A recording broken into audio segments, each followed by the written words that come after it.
gbọ́ àyà ilé inú Suratul An'am bákan náà nínú àyà 106 di àyà 108 bọ́lá ń ṣe ń kì wá nílọ̀ tí ń bá nẹ́bí sọ̀rọ̀ ká lè máa tó kàn wá àti tó kàn wá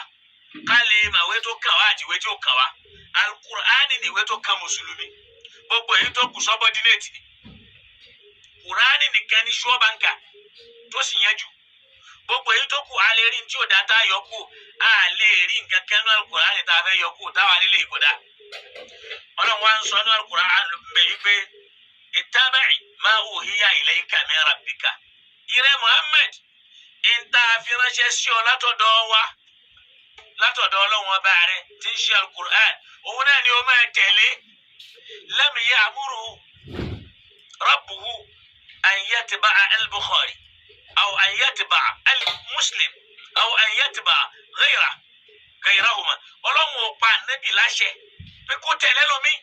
yàtọ̀ sí tọ́ba rẹ̀ wí fún táwa pa ọ̀rọ̀ ọlọ́run tì lónìí tá ń tẹ̀lé ọ̀rọ̀ àwọn àfa tọ́lọ́wọ́n bá sì ń challenge wọn wípé am lahum shuraka ìjẹ́ wọn ra wọn tá a fẹ́ fi wí ọlọ́run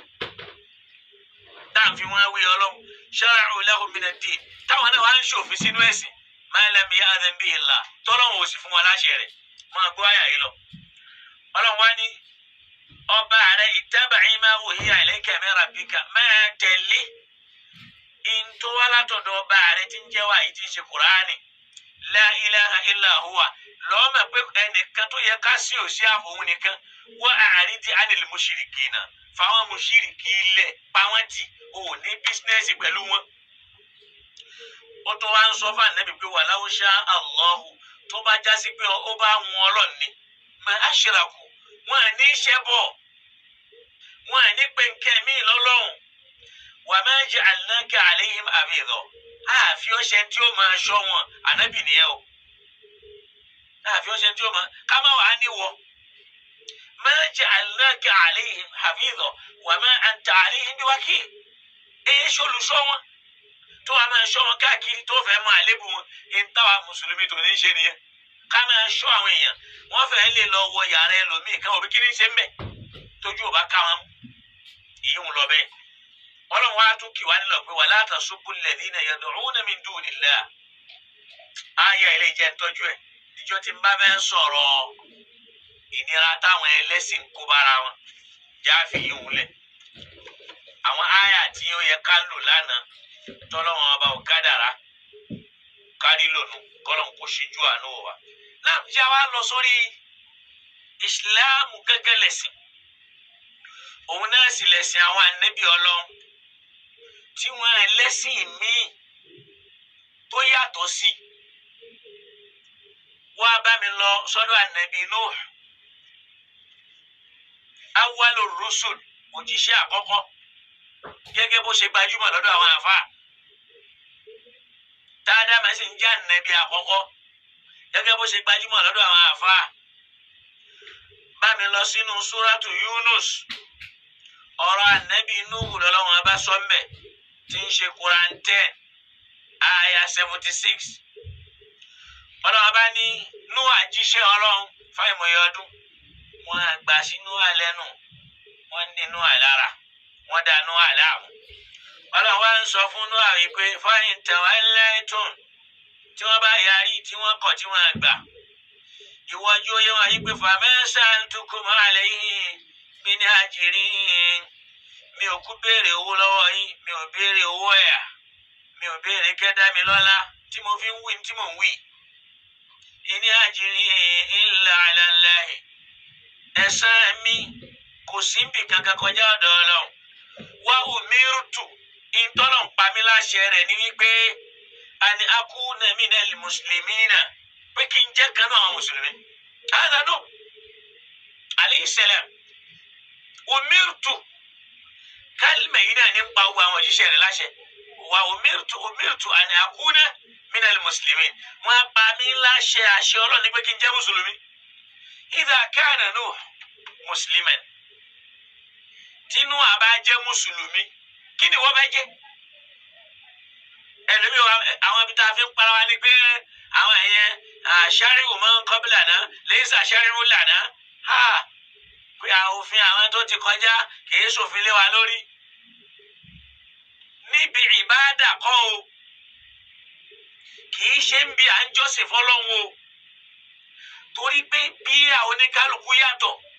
lòfin ṣe máa yàtọ̀ bí ànábì mi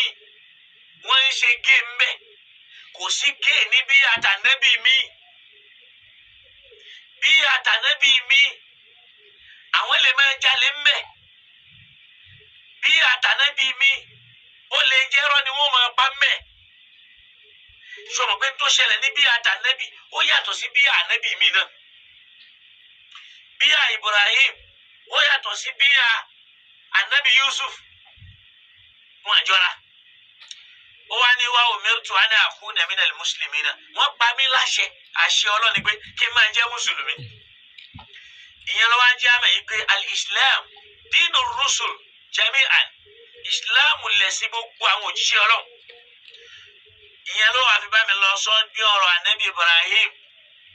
nínú suratul Baqara aya 128 tọ́lọ́wọ́n bá ní Ibrahim nígbà ó parí ilé òun àti Ismail wọ́n wá sọ fọ́lọ́ pé Rabbana ìrọ̀ ọlọ́wọ́n bá wà ó lẹ́yìn tí wọ́n sọ pé Rabbana taqabbal minna gbà ní ìbádà lọ́wọ́ wa innaka anta sami'ul alim torí ìwọ lọ́ba tí máa gbọ́ ìwọ lọ́ba tó sì mọ̀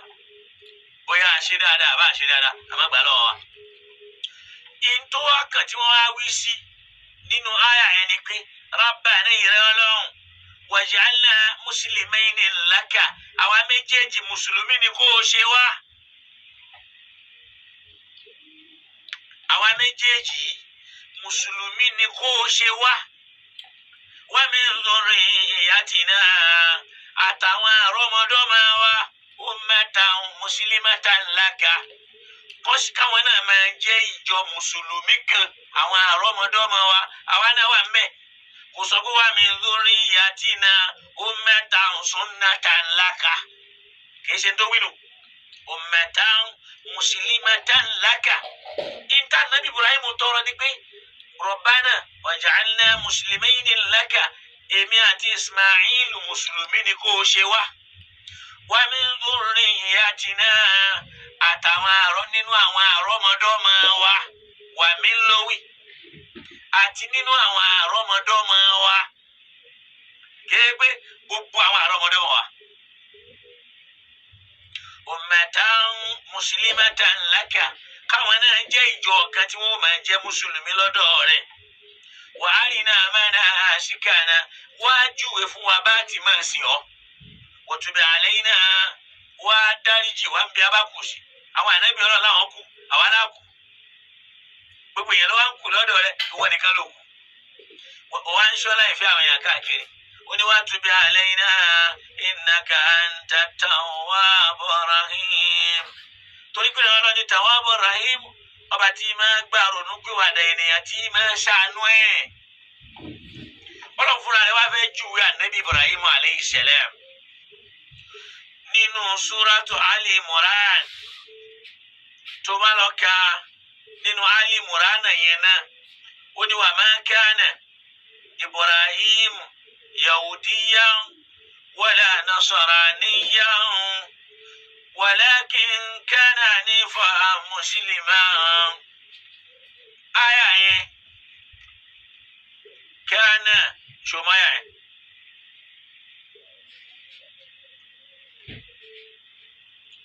ما كان إبراهيم يهوديا ولا نصرانيا أنا بإبراهيم يو كيش يهودي ولا نصرانيا بينني كيش نصارى ọlọ́run àbájẹ́ oyé wa bẹ́ẹ̀ bí wala nasaraniya kìí ṣe nasara sọ pé ó ń yọ Ibrahim kó nu pátì torí pé nasara ríra rẹ̀ bóun lòun lẹ́sìn bẹ́ẹ̀ Yahudi ò lẹ́sìn bẹ́ẹ̀ náà ni Yahudi ríra rẹ̀ bóun lẹ́sìn bẹ́ẹ̀ nasara ò lẹ́sìn ìwé kan ló sì pa àwọn méjèèjì pọ̀ wọ́n wá fẹ́ nú Ibrahim mọ́ra wọn báwa tòní náà ṣe fẹ́ nú ànábì mọ́ra wa pé ọ̀dọ̀ wa lànábì wa kò sí lọ́dọ̀ Sufi ọ̀dọ̀ tí wa lànábì wa kò sí lọ́dọ̀ Sunna àwọn náà fẹ́ lọ Ibrahim mọ́ra wọn ọlọ́run wa ń sọ fún wa pé ma kana Ibrahim tẹ̀ ń wí ma kana yahudiyan kìí ṣe yahudi wala nasaraniyan kò sí pẹ̀lú àwọn nasara walakin kana hanifan musliman àmọ́ o èèyàn tó mọ́ gbọ́nrangandán tó sì jẹ́ mùsùlùmí ni wa ma kana minal mushrikina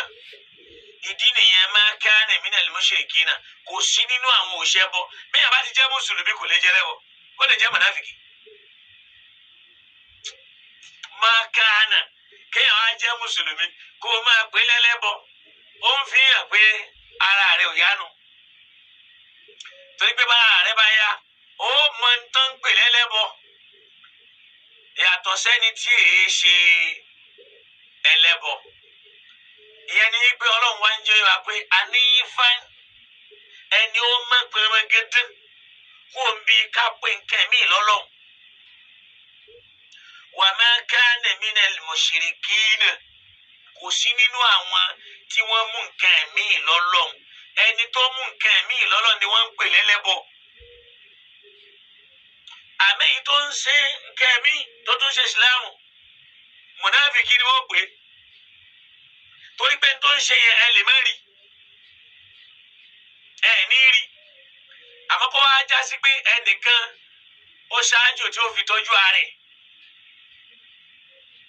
tó sì já sí pé ọlọ́run ló dá àwọn nǹkan tó lò tọ́lọ́run sì gbé kalẹ̀ gẹ́gẹ́ bí nǹkan èlò káwá tara nǹkan nì káwá sọ ẹni náà kálẹ̀ lẹ́bọ ni a máa túmọ̀ sí pé a máa ń tà ń ṣe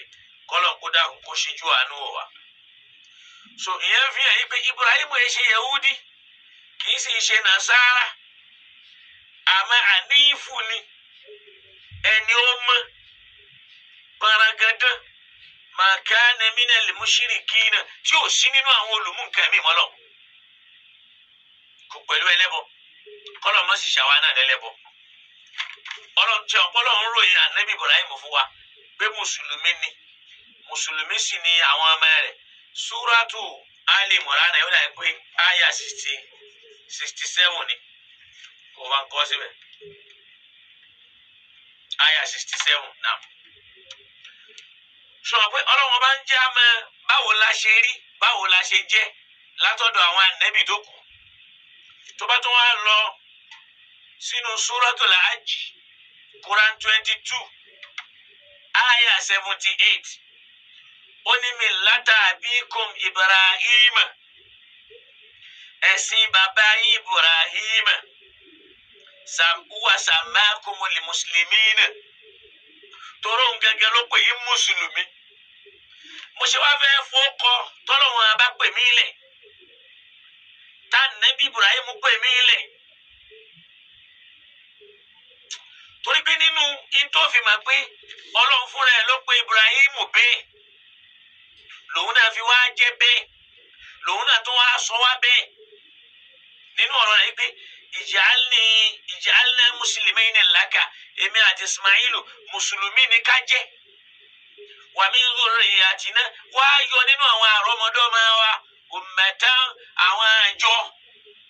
àjọ kan muslimatan laka táwọn náà jẹ́ mùsùlùmí fún ọ. níbi wá ní millata abikum Ibrahim ọlọ́run fúnra ẹ̀ ní sọ bẹ́ẹ̀ o pé ẹ̀sìn tẹ́ ń sìn yìí o ọlọ́run dídì lẹ́mọ́ Ibrahim lára kì í ṣẹ̀sìn ànábì Muhammad àmọ́ náà ń pè lẹ́sìn ànábì Ibrahim.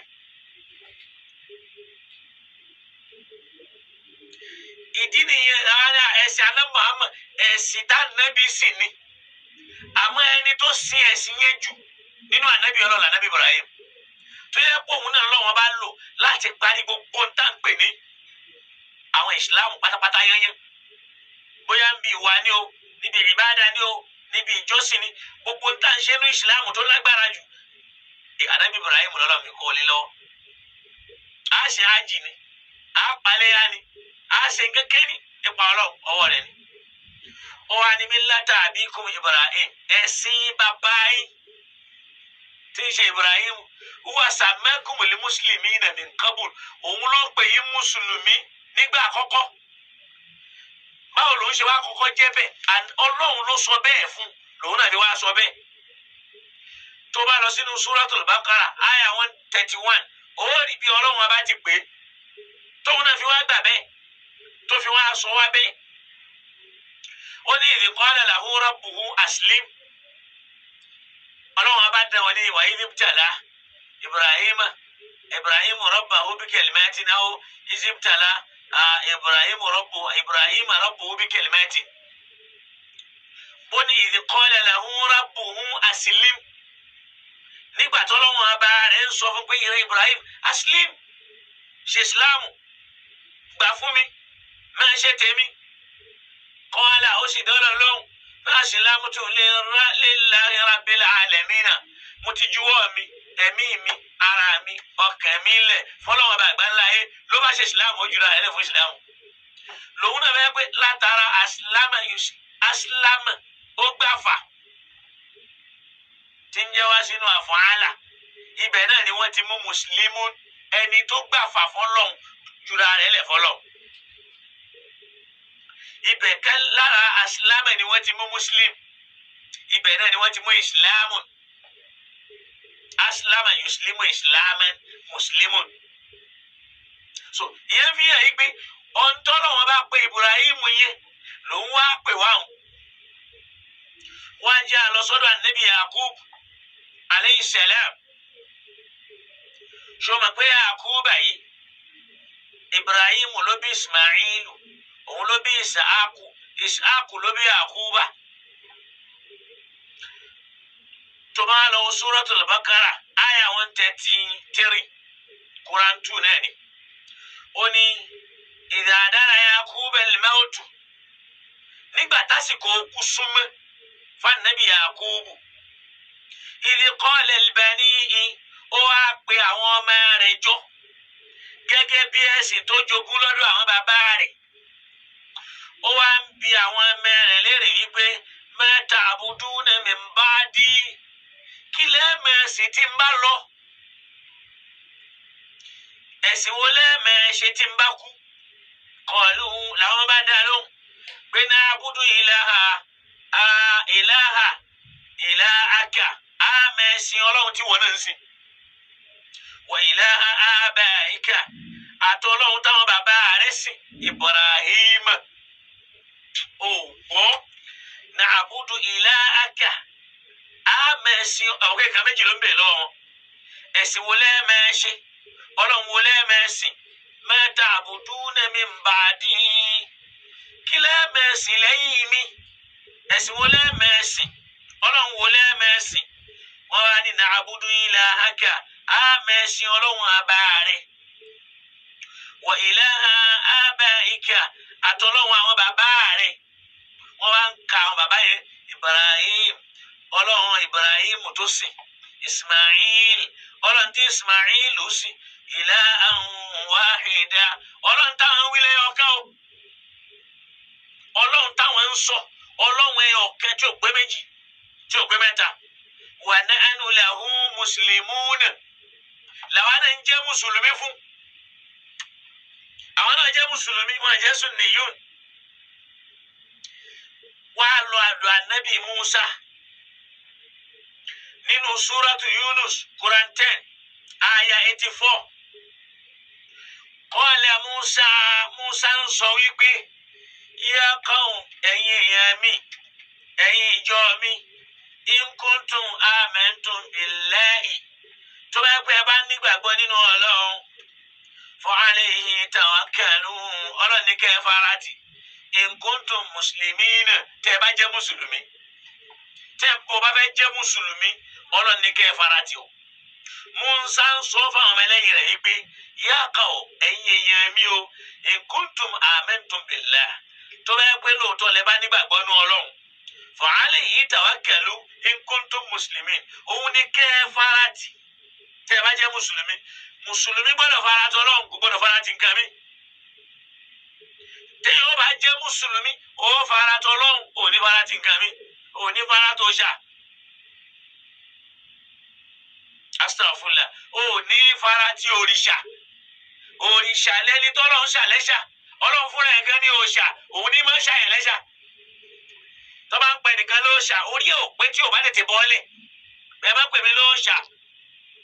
òòṣà lẹni tí ń ṣàyàn lẹ́ṣà tí ń jọ́lọ́run òrìṣà lẹni tí wọ́n ṣàlẹ́ṣà alimukhtar ẹni wàá lóhùn òòṣà olóhùn Ọlọ́run èyí tí Fíráúnà náà pera rẹ̀ tó fi tẹ́ Ọlọ́run ní ń jẹ́ òòṣà ní Yorùbá fi máa ń sọ wípé kábíyèsí o aláṣẹ èkejì òòṣà òrìṣà làwọn tí wọ́n máa ń bọ tí wọ́n kó jọ àwọn alágbára tí wọ́n sọdọ lọ́hùn láwọn tọ́lọ́run ṣàlẹ́ṣà láwùjọ látara ìmọ̀kan gbogbo yẹn láwa sọ di bàbá lónìí tá a wá sọ wọ́n dọ lọ́hùn tọ́lọ́run sì yàtọ̀ sí wọn. Naam wọ́n bá mi lọ́dọ̀ anabi Suleiman nínú súrátù Naml Quran 27 aya 44 qalat rabbi nígbà tí Balikisu dọ́dọ̀ rẹ̀ ó ní Ọlọ́run abá mi ò inni zalamtu nafsi mo ti ṣàbòsí ara mi pẹ̀lú àìṣe ìsìláàmù mi wa aslamtu ma'a Sulaymana lillahi rabbil alamin ó ní zalamtu nafsi mo ṣàbòsí ara mi wa aslamtu mo wá gba ìsìláàmù ma'a Sulaymana pẹ̀lú Sulaymanu látọ̀dọ̀ rẹ̀ lillahi rabbil alamin láti máa sin Ọlọ́run ọba àgbáńláyé yẹ pé mùsùlùmí lòun náà. Náà wọ́n bá mi lọ́dọ̀ anabi Yusufu aleyhi salamu bí ẹnìkan tí ó mọ kankan ó ní tó bá ń dárúkọ anabi Muhammad nìkan ni wọ́n máa tọrọ àdúrà àwọn anabi tó kún ẹ̀ ṣe bẹ́ẹ̀ tọ́lọ́ sì ní wa salamun ala al-mursalina walhamdulillahi rabbil alamin láfi ń sọ pé aleyhi salam fún kó wa wọn. Ẹni tí ó mọ nǹkan kan pa ẹ̀sìn wa tó kàn fẹ́ máa fẹnu bà á jẹ́ tọ́lọ́ ní ká pààtì àwa ń bá a jà lòun náà bá ń ríra rẹ̀ lẹ́ni tó jẹ́ nǹkan tí ó sì já mọ́ nǹkan kan tóra wà lásán ọ́ di nǹkan níbi àìmọ́ pa ẹ̀sìn wa tó gbogbo tiwa ń tá a fẹ́ lọ gbé jáde náà ní pé ká pa á ni Ọlọ́run sì sọ fún wa pé wà á rí di anil jahilin wà á rí di anil mushrikin.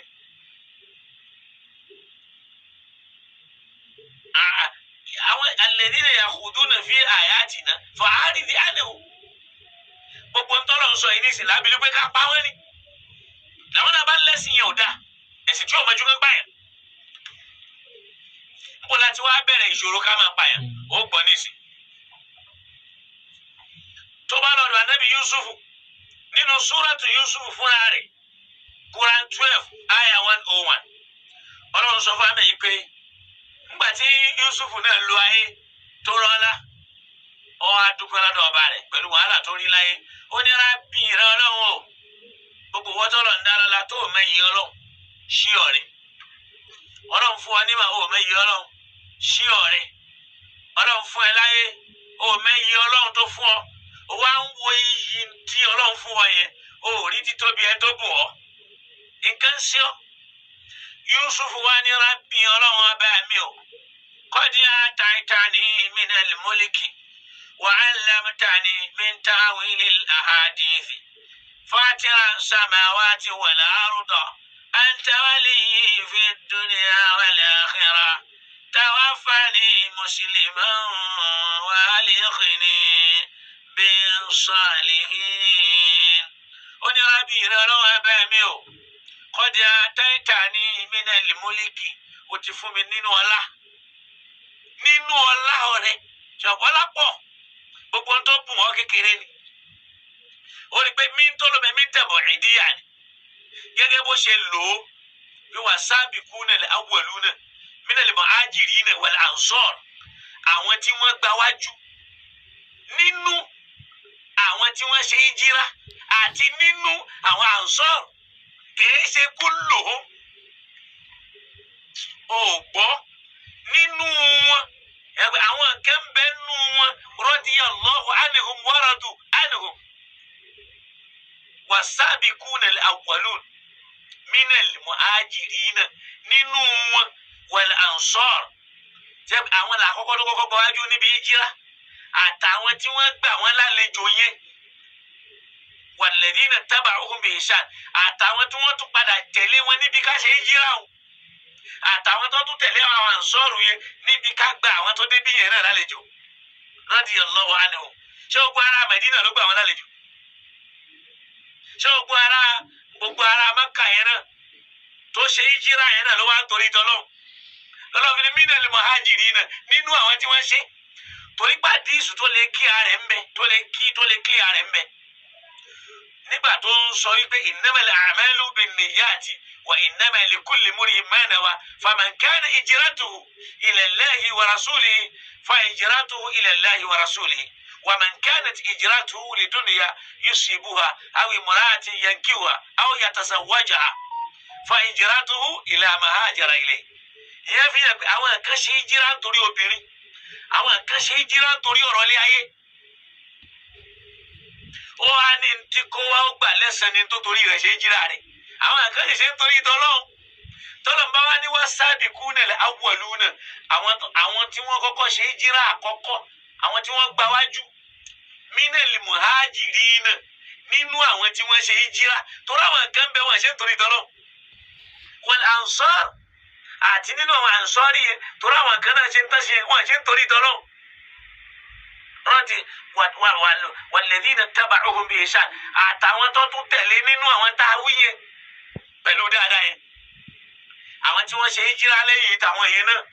àtàwọn tó tún gbà wọ́n lálejò lẹ́yìn táwọn yẹn náà táwọn náà ṣe wọ́n dáadáa